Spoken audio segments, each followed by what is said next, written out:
তো ভাই আমি আসছি হচ্ছে তানজানিয়ার একটা শহরে, যেটা আমার ব্লগে দেখছেন, যে আরুষা আমার বোনের বাসা। একজন তানজানিয়ান বোন আছে আমার, এই সে আমার বোন, আর ও হলো তার হাজব্যান্ড, আর এই হলো বাচ্চা কাচ্চা। আমার মনে করেন আপনার একবারে বাংলাদেশের মতো একটা পরিবার পেয়ে গেছে তানজানিয়াতে। তো তাদেরকে নিয়ে এখন আমি তানজানিয়ার এই আরুষাতে আইসা পাইছি কি মুড়ি এবং চানাচুর। তো বুঝতেই পারেন যে সন্ধ্যার সময় আমাদের পারিবারিক একটা কালচারই আছে যে আমরা সুযোগ পাইলেই কি করি, মুড়ি এবং চানাচুর বানায় খাই।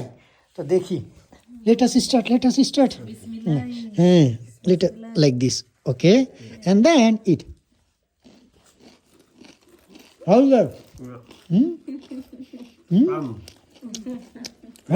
Honestly says, Nice. Very for nice. us, we eat almost evening, even the morning, whenever we start gossiping together. Yeah. No.